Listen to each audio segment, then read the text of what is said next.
Well, welcome. Today I'm interviewing Barbara O'Neill. Now you've got a very fascinating history. You're from Australia, and you said you were initially trained as a psychiatric nurse, and you decided to, take a holistic approach at treating disease before you actually get disease. So that's preventative medicine. You have a very fascinating history, so I'm really excited to delve into it. Barbara, thank you so much for joining me. You're welcome. Thank you. So, and then you've also been, I know you lecture around the world, you've been on television programs. So and you've even received some heat, I think in Australia. Yes. There's a very interesting Wikipedia page on you. But you said your husband wrote a book called The Assassination of Barbara O'Neill, kind of describing that. So from your perspective, but I've listened to some of your lectures and you're a wealth of info. So thank you so much for being willing to come on and teach us about, natural approach to health. Okay. It's good. Thank you for asking me. Thank you. So you said, I'm fascinated just at the beginning, you said you raised 6 kids, you had 6 kids in the rainforest in Australia. So tell me a little bit about that. That's right. Well, I was a little bit of a nonconformist in my early 20s. And so my partner and I moved to a rainforest, and I used to look at island women, African women, and I used to think their life is so simple. Their babies are so happy.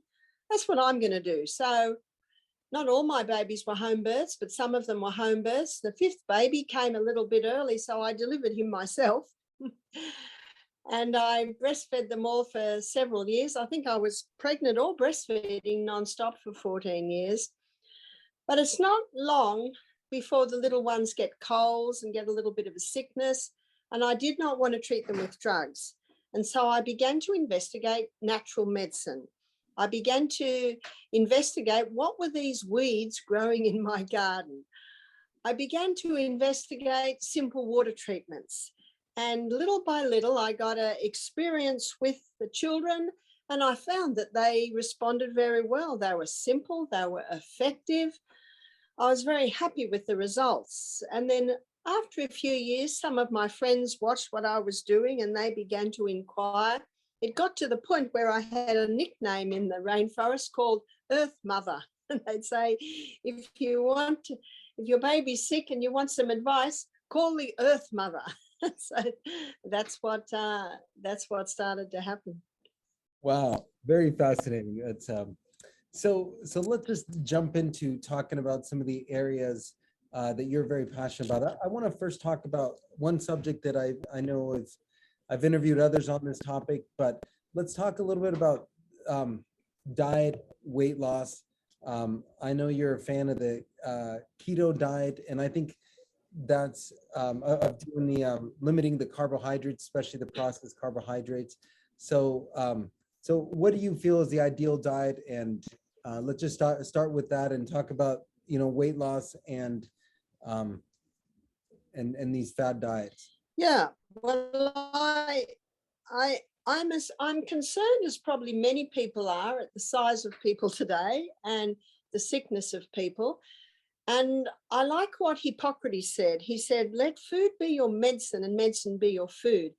And I'm thankful to God that at the age of 25, I became a Seventh-day Adventist. I became a Christian, and that put a new perspective on it. Then I realized that God designed this body to heal itself. And I looked at the Garden of Eden diet, which was so simple. God said, the seed, to you it shall be for meat. The seed is like the chicken's egg. The seed contains all the essential nutrients for life. And so being in the rainforest and eating food in its natural state also taught me. I believe me being in the rainforest for 12 years was almost like God putting Moses in the desert for the amount of time that he did.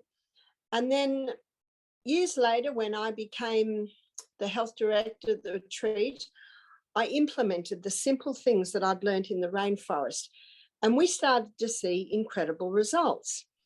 And a common email for me, say 6 weeks after our program would be 10 kilos lost. So I guess in American terms, that would be about 20-pound lost. And the people would say to me, it's like I'm not even on a diet. And they say, now that we're eating more food in its natural state, less of the carbohydrates, definitely no carbohydrates, and starting to explore the forgotten legume. And people also don't realize that that legume needs a soak, it needs a good rinse. And when you bring it to the boil and all the froth's on top, that's all your wind. It's got to be washed away.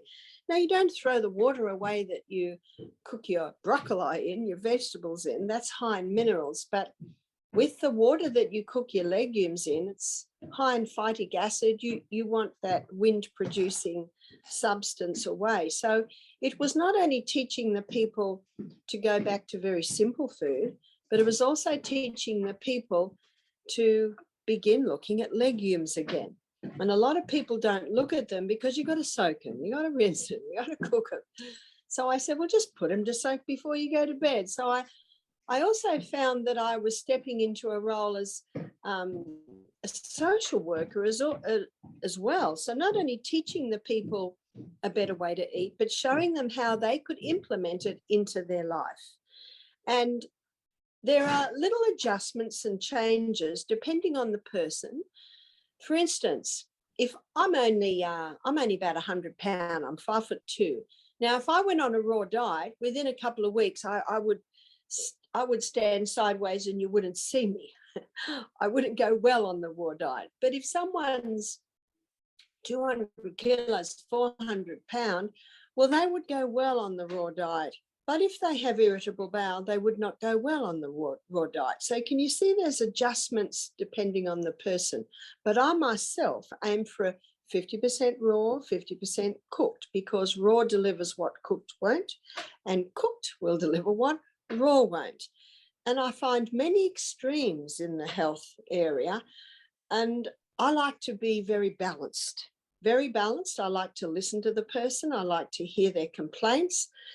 And when you hear their complaints and hear their history, you get a little bit of an idea of where would be the best way to go.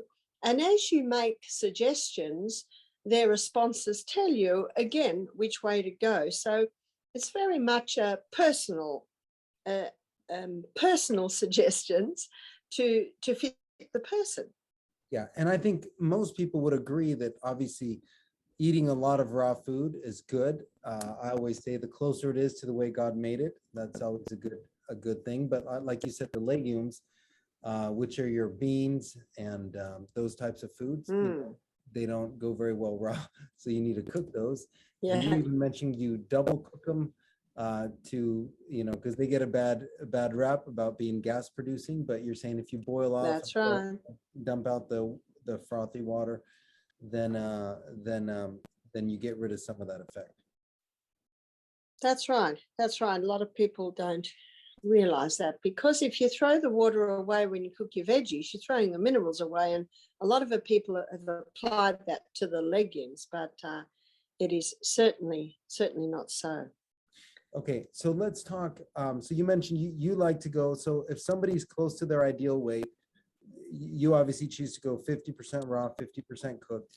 So that obviously means eating a lot of salads and raw food, but potatoes and beans and those types of foods. Obviously, bok choy, even kale, spinach you can boil and make dishes from those. So half there. Let's talk a little bit about carbs. Carbs get a bad rep, and is that deserved or not so? In some ways it is. I find a lot of people, especially vegetarians, are having cereal and toast for breakfast, sandwiches for lunch, pasta for tea, sometimes cookies, donuts, mid-morning, mid-afternoon. That high carbohydrate diet is causing a lot of problems. The high carbohydrate diet, the body cannot process it all. So a lot of it has to be stored as fat, which always what happens on a high glucose diet. So and especially when people have stopped meat, they seem to stop the meat and go for the pastas and the breads and the cereals. And I say, yes, I agree to stop the meat, but go for some protein alternatives like like your beans, your legumes. And tofu is fine as long as it's not been genetically modified and it's organically grown. So your whole grain carbohydrate foods like your brown rice, your millets, your quinoas, your buckwheats, they're very good grains. Mm-hmm. So it's looking at it all in a balance, and also considering that wheat was hybridized in the 50s, went worldwide in the 70s, by the 1990s, just about every product made out of wheat is made out of the hybridized wheat. So I do advise people to steer away from that. You can get ancient grains, they're called, which is non-hybridized. It's called spelt and Inkenhorn. And also using the the sourdough method. So your lima beans and lentils, chickpeas, black-eyed beans are a nice quick one, black turtle beans, kidney beans, cannelloni beans. They're all and barlotti beans. There's so many legumes that you can basically pick and choose. I love but it. I think the easiest to digest are your red lentils. Sorry. Okay, no problem. So you're a fan of the red lentils, because I know those are some of the overlooked fruit groups. So now on the carbs, we can all agree that, I mean, although they taste great, but, muffins, pizza, candy bars, all those things, we can all agree that that is a bad sugar. Those are bad carbs. But what about fruit, things that are higher in carbs, like grapes or, oranges, apples? Fruit is great. But if someone has diabetes, someone wants to lose weight, someone has a yeast problem, they need to go low GI, low glycemic fruits. Yes. So you do recommend. So depends on the person's health status, really. Okay. So say somebody is overweight and, like you said, is diabetic perhaps. So you do recommend taking it easy on the fruit and going heavier on the higher protein vegetables. And again, do you want to name some of those higher protein vegetables? Yeah, again, your low GI. So your low GI vegetables are all your brassicas, so your cauliflower and broccoli, Brussels sprouts, kale, bok choy, and also your sweet potato and squash. I think we call it pumpkin, you call it squash. They are all much lower GIs. Your vegetables are high in fiber, high in minerals, low in sugars, whereas fruit, it's high in fiber, high in sugars and low in minerals. So for some people, depending on their health status, they're better to concentrate more on the vegetables than the fruits.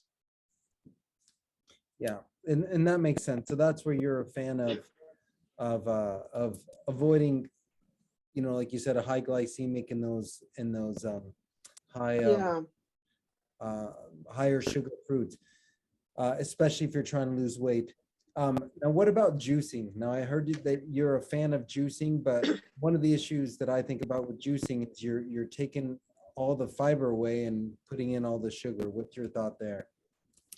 That's right. Well, personally, I don't juice very much, but at our retreats, the guests juice for 2 days. So the mostly vegetable juices, and ideally they should take the place of a meal. So when you have a fast and you stop the fiber, then that's stimulating a detox in the body. So I suggest juice for a purpose. So our guests have 5 juices a day. And we find that their blood sugars all come down on the juices, but they're mostly, yeah. And the juices we predominantly serve are 80% apple, 10% celery, 10%. So 80% carrot, 10% apple, 10% celery. It's called the vegetarian's milk. And we find that the diabetics go very well on that juice. Sometimes we add a bit of beetroot, sometimes we add a bit of ginger, sometimes we add some cucumber and greens, but that carrot, celery and apple juice, that's our main foundation for the juice. So it's not a high fruit juices. Now, what about celery? I don't think of celery as a super high nutrition food. There are some health benefits to celery that poor celery gets overlooked. Yeah, there certainly are. And before I left Misty Mountain, because I was the gardener all of 2020, I left my staff, it must have been 3 10-foot beds full of celery, because we use a lot of celery. And the reason why we use a lot of celery, it's incredibly alkaline, and it is also an excellent kidney herb. And when you understand the benefits of celery, every tomato legume dish I cook, I always put celery in. It's a lovely alkalizer. Really? Interesting. I need to do more research into celery.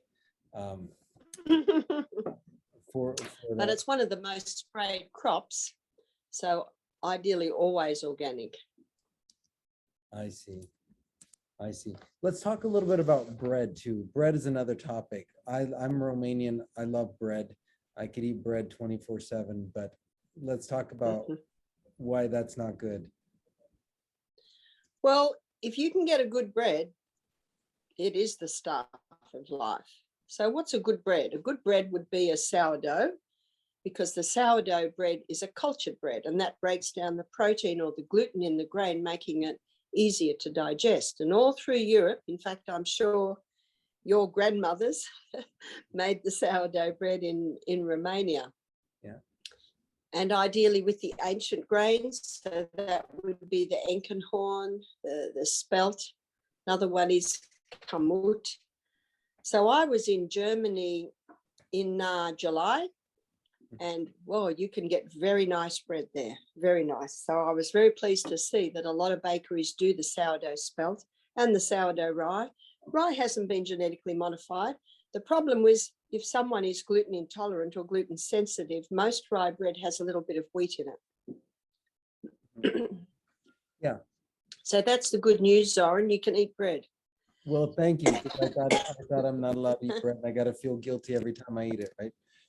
So, and now I'd like to at this point, I'd like to mention a website where you can get the most beautiful sourdough bread I've made, and it's a young man. It's his family business, and it's www.simpleneeds, and needs is KNEADS.com.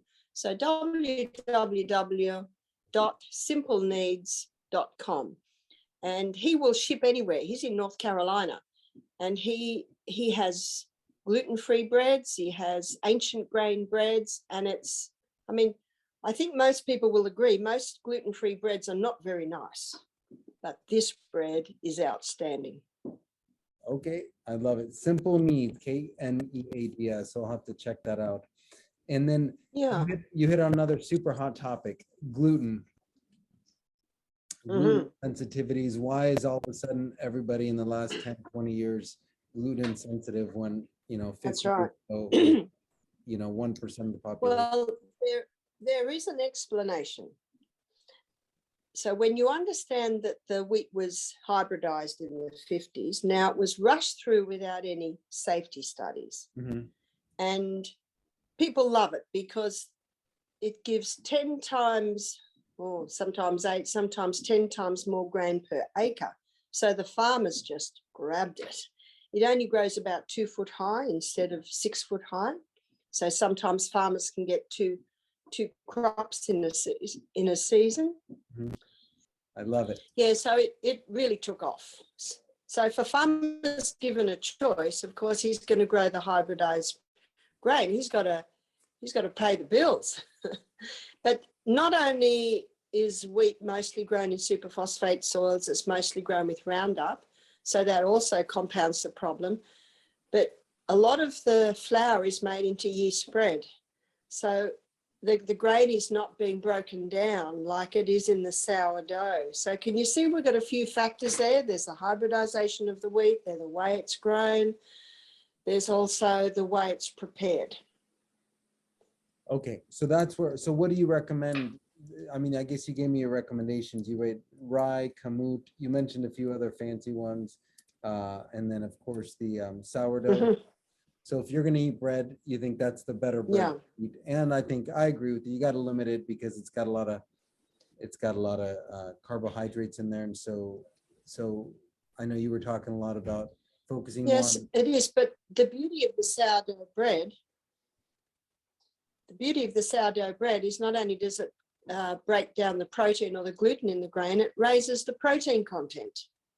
oh, And because of the way it breaks down the protein or the gluten in the grain, it also is contributing to the breakdown of yeast bread. And a loaf of spelt sourdough bread, the nutritional value is a little bit different and the digestibility is markedly different.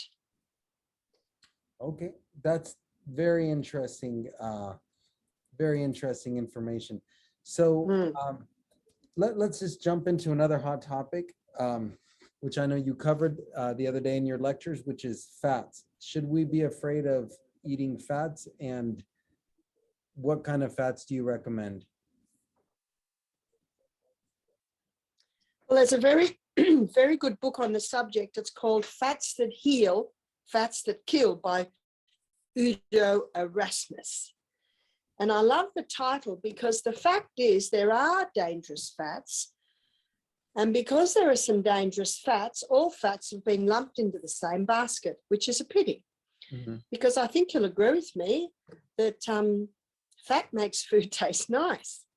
Yep. So which are the fats that are harmful? It's the altered fats. They're your fried foods. They're your margarines where the fats have been altered. And also the polyunsaturated fats. So they would be your sunflower oils, your safflower oils. They're all extracted using heat, which damages the oil.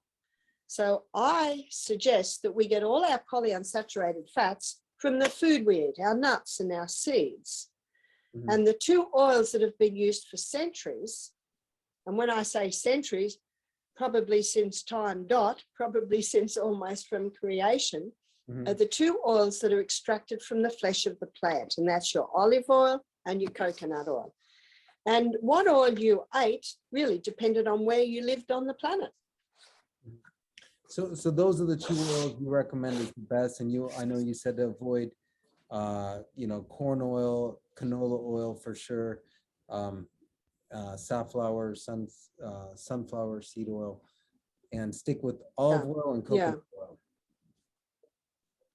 That's right. And then that's right. But even with the olive oil, sorry, you need to go for the first cold pressed because the olive oil is also damaged by heat. Yep. And when you put it into your stir fry, mm-hmm. or your lentil dish, you can do what I do. I put it in just before I serve it. So you put it at the end so it doesn't get heated up, because I know it like increases the carcinogens and it damages the bonds, as you mentioned in your lecture. So that's right. The best oil is first pressed cold pressed olive oil, and then coconut oil is probably the most stable. Now, what about this thing about it being a saturated fat and we should not eat olive oil? It's an interesting subject that I'm sorry, coconut oil. Coconut oil gets a really bad rap. It gets a really bad rap because it's a saturated fat. So I say to people, well, what's wrong with saturated fat? And they say it causes heart disease. And I say to them, well, I'd like the proof of that. because as Dr. Malcolm Kendrick in his book, The Great Cholesterol Con states, he said there's no proof. There's no proof that it causes heart disease. So, and another living proof that it doesn't cause heart disease is the South Pacific Islanders who've been using and eating coconut oil every meal, since time dot. And when white man first landed on those islands, they were not dying of heart disease, strokes, diabetes, and yet they ate a lot of coconut oil. That's a great point. And you mentioned that. Obviously oil is high in fat, so you probably want to limit it to a certain extent. But overall, you need a little bit of fat in your diet and absorption of all different kinds of minerals.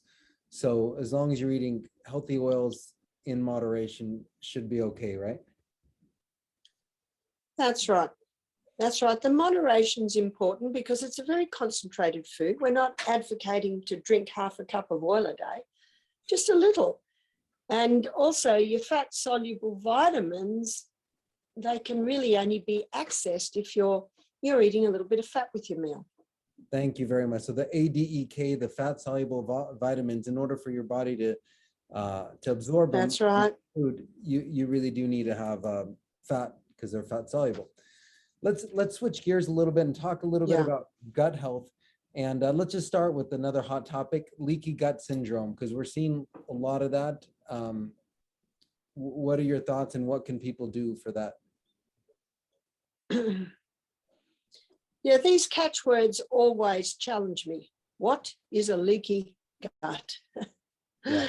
Well, when you look at our gut lining, it's it's made up of healthy or friendly bacteria. So Lactobacillus acidophilus, bifidobacterium are the two permanent bacteria in the gut. Mm-hmm. And there are many things that people are taking today that damages that in fact, Dr. Natasha Campbell-McBride in her book, Gut and Psychology, she calls it a thick turf wall that lines our intestines. Mm. So what damages it? Antibiotics do a good job. All your statin drugs do it. Your long-term painkiller use can also do it. Also, refined sugar, it can also, and alcohol. So there are different things that can damage that gut lining. So the $1 million question is, how can you repair the leaky gut? Mm-hmm. You've got to stop everything that causes it, of course, first, and then start to implement the cultured foods. As Romanian, did you grow up with sauerkraut? Oh yeah, my mother used to make it in the backyard. I remember her put it in the sun and roll the barrel, and so I remember that. One of our most famous foods is sarmale, which you take rice and and cabbage rolls. So yes, I grew up eating that. Oh yeah, so that sauerkraut, that cultured cabbage, that produces the lactobacillus. So eating cultured foods is a great way to repopulate the gut. So that would be miso, sauerkraut, also yogurts. I was in Alabama a few weeks ago and I ate a delicious almond yogurt. It was nice and thick. So you can get coconut yogurts, you can get soy yogurts. Make sure the soy yogurt is organic and doesn't have sugar in it. So you can get some nice yogurts today. And I know my wife has made some of those at home, and it's a lot of fun to make with the kids. So again, to encourage gut health, you're saying eat foods that have culture in them, like these yogurts and sauerkrauts. Okay, what other things can you do to encourage the right kind of bacteria? I think more and more science is discovering how important bacteria in our gut is. So what are things that are good for your gut bacteria, and what are things that are bad for it? Okay, now those cultured foods, of course, are great. Now there's a lot of talk about prebiotics, because prebiotics feed probiotics, and your probiotics are your cultured foods. Your prebiotics really is fiber. So especially your vegetables, they're They're a great source of fiber, which feeds the and encourages the healthy bacteria in the gut. So that's another way that you can do it. Yeah, vegetables, because that's usually what I tell But people. again, your stimulants, your drugs, your refined sugar. Those all kill it. Oh yeah, talk about how processed sugar, Yeah. what that does to gut health and gut bacteria, which I know most of us eat too much. Well, the problem with especially now we're getting in the holidays, you got M&Ms everywhere and cookies and temptations everywhere. and you know what? There's absolutely no need, because God gave us beautiful honeys and maple syrups and even the coconut sugar. It's just the crystallized nectar of the palm tree. Stevia is another delightful sweetener. If someone says they don't like stevia, I say that's because you've used too much. You only need a light sprinkle of stevia and it gives a delicate sweetening. So there's really no need to go to the refined sugar. One writer said, refined sugar leaves the body better dressed than when it went in. It leaves coated with your minerals because it's so toxic. It's a pure acid that the body tries and cloaks it with some minerals to calm it down till it can get it out of your body. And that harsh acid does have a tendency to compromise the healthy bacteria in the gut. And also that refined sugar feeds yeasts like candidas. Now, everybody has candida in their gut, and there are about 12 different species of candida. And candida is not a problem when the good bacteria is in large amounts because it's kept under control. But a high amount of sugar compromises the good bacteria and feeds those yeasts. So that's another reason why it can be dangerous in the gut. Yeah, so that's not your friend. You want to limit that. So again, the high sugar encourages, the way I think of it, the high sugar encourages the kind of bacteria that are not your friends, whereas the fiber encourages the kind of sugar. That's right. The kind of bacteria that is your friend. And I would say the same because about meat, being a vegetarian, I tell people, imagine putting a chunk of meat at 100 degrees Celsius, 100 degrees Fahrenheit, so body temperature, and 100% humidity. Now put it in there for a day, and guess what? Is going to happen to it is a putrefaction. So again, a high meat diet encourages. It's nasty. Yeah, nasty putrefaction type of bacteria, whereas the vegetables will encourage the kind of bacteria that's more friendly to your system and to your body health. That's right. So anything else? I'm actually don't know all that now, much. Now, one more thing with gut health, and okay, I had nothing. One more thing with gut health and meat and sugar is clogging up the colon. Now, because sugar is such a toxic acid, it takes a lot of water, and so that contributes to constipation. And meat has no fiber at all, so that can also cause the constipation. Very interesting. So meat and sugar, if somebody has issues with constipation, but in general, they'll clog up your system, and you want to keep things flowing through your system. Very good. Just real quick, weight loss. I know there's so many topics I want to hit with you, and we're running out of time. Weight loss, what are your kind of top hints for if somebody wants to lose weight, be healthier, and do something permanent and sustainable, not a fad, 1 month diet where you lose 10 pounds and next month you gain 20. So give us some hints on sustainable weight loss. That's right. So we get we get phenomenal results with this, and it's real simple. Get the carbohydrates down. So I suggest a high fiber diet, that's all your plant foods, and lower the carbohydrate intake, and generous proteins and healthy fats. Now there's 3 foods that keep the food in the stomach longer, and that's fiber, protein, and fat. And so if you eat a substantial meal, you will not need to eat again for 6 hours. And that brings us to the time restricted eating, which is one of the most popular ways to eat today, which is eating twice, 6 hours apart in a 24-hour period. So what we suggest is having breakfast like a king, lunch like a queen, and then if you do have anything at night, it really should be maybe a vegetable juice or a herb tea. Yeah, but if a lot of people I meet, they'll do 9 a.m. and 3 p.m. Yeah, 9 a.m. and 3 p.m. And for those that don't have a regular work from home, that may be an option. But some of the other people that kind of have to work 8 to 12 and then 1 to 5, that may be a little more challenging. Now, tell me about this evening. You talked about an evening kind of broth. It sounds like no calorie and low calorie, but it does have minerals. Tell me about how you make that.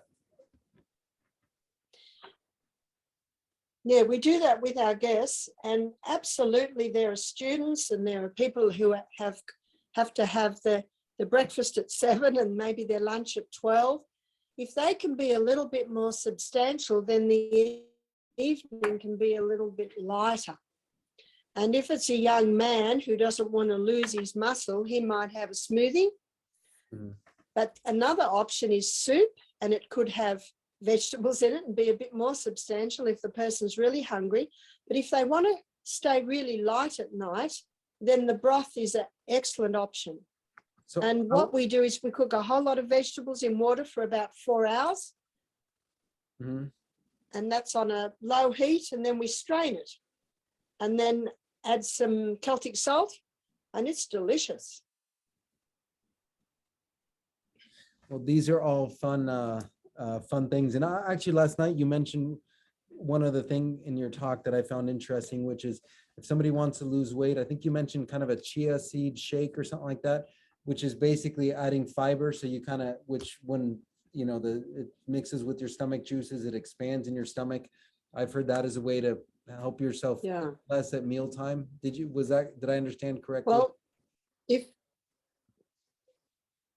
Well, a lot of people I find today, everything's fast. Mm-hmm. So they want a fast breakfast. So an excellent fast breakfast is a smoothie. And so you want in your smoothie, you want high fiber, you want generous protein, and you want some great fats. So to achieve that in your smoothie, you can make your smoothie on coconut water. And I also advise a protein powder. So the protein powder might be a hemp protein, might be a pea protein, brown rice protein. You've just got to look and make sure there's no sugar. And then, excuse me, for the fiber, you throw some blueberries in.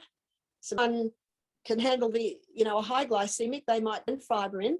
And then for the fats, chia seed. So even about 4 teaspoons of chia seed, also some ground flaxseed. And as you blend it, it gets thicker and thicker. So chia seed, when it's put with fluid, it can start gelling within about 5 minutes. So as you can see by what I just described, great protein in your protein powder and your chia seed and your flaxseed, and good proteins in those, and great fats. Your fats are in your ground flax and your fats are in your almond milk, and you could even add a bit of coconut cream. That'll make it nice and creamy.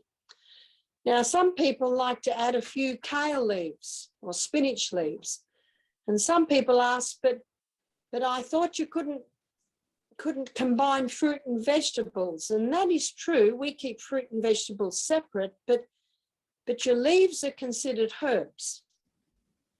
So they really go all right in a smoothie. Great formula. I love that. So I wrote down that smoothie recipe. Those are wonderful. And the bottom line is, Sorin, mm-hmm. The bottom line is, does it take you 6 hours. I'm sorry. And the bottom line is, does it take you for 6 hours? And if you don't get hungry for 6 hours, you're on a winner. Got it. So it's got to carry you over. So that's why you're saying you got to put the protein and the fat in there, because otherwise 2-3 hours later you're going to be starving. Yeah. So that's a very good point in adding the protein Yeah. and the fats in there. Just real quick, in the last little bit of time we have here, mental health. What things can you do to help with that? Depression is probably one of the biggest issues in our society today. Any thoughts for that? Yeah, there is. The brain needs to be nourished. Mm-hmm. So eating nourishing food goes a long way to help the way we think. The brain is a hydroelectric system. It needs water. Many brains are dehydrated. Another big thing and a big factor, I'll be covering this tonight, is lack of sleep. Mm-hmm. 10 nights of 6 hours sleep a night doubles the risk of mental illness. That's incredible. Yeah. So you see, I'm touching on what's called New Start. Okay. Those are all wonderful. So that's where we start, is the physical. Yes, I know. We start with the physical laws, get them into place. Yep, go on. No, and I can You attest go. to sleep. Sleep is super important also for weight loss, because I know they show data as sleep gets reduced, people tend to gain weight, and that there's multiple factors behind that. So I think we all agree on that. Certainly water, your body's mostly water. So I tell people, you want to change the water frequently in your body, because your body doesn't have many ways of eliminating toxins. I know you talked about that, but you can basically sweat them out, you can pee them out, or through the gut, certain bile acids and things can be released through your gut. But really, your body's not very good at reducing those toxins. So drinking plenty of water, you can at least flush those through. So those are very important. Brain health. Anything else you suggest? You said feed it proper nutrition, which is what you've been talking about. That's right. In fact, when we're helping people with depression, that's where we start.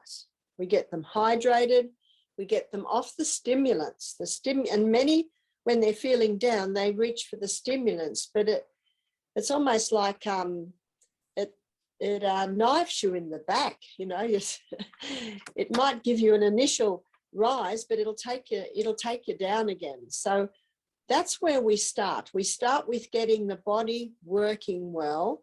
And when the body works well, the mind starts to think a little bit clearer.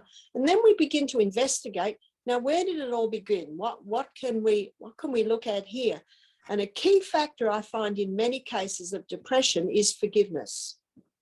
Because every heart has its sorrow. It's important to forgive, anyone who's ever hurt. That can often free people.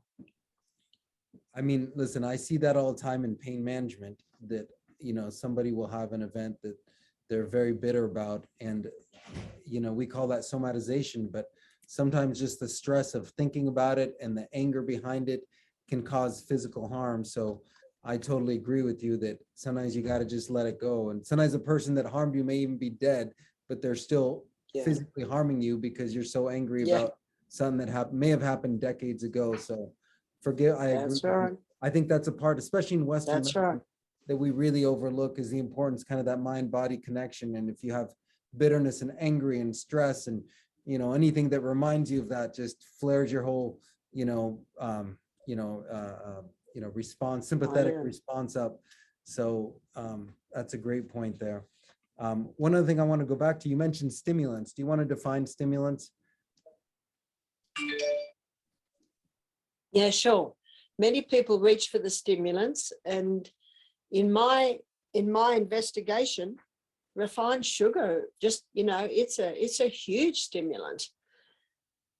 And also caffeine. Many people reach for caffeine as a quick fix, but unfortunately, to get some energy from caffeine is like taking out a loan to pay off your loan. You know, it depletes. Whatever it gives you, it depletes even more. Another stimulant is your energy drinks, which are high caffeine. Also alcohol and cigarettes, and even over-the-counter drugs can play a role in stimulants. And I'm sure, Zoran, in the work that you do, I'm sure you have seen many addicted to these over-the-counter painkillers. Absolutely, and those, like you said, especially the non-steroidal, like even ibuprofen, naproxen, those drugs can harm your GI system, and they affect your inflammatory system, but they can definitely affect your gut. Okay, let me just go one final. You said another area of passion for you is women's health and helping women. Any short, pieces of advice that you want to touch on there for women's health? Yeah, a lot of women are suffering, and a lot of it stems from environmental poisons we're exposed to. Roundup is a killer. I talked to a lady yesterday, and her periods were just, her periods stopped for 2 months after killing weeds with Roundup. It has Roundup, but probably the most is the contraceptive pill. So if a woman was on the contraceptive pill 5 years before she had her baby, whether she give birth to a man or woman child, they can both be born with hormonal imbalances.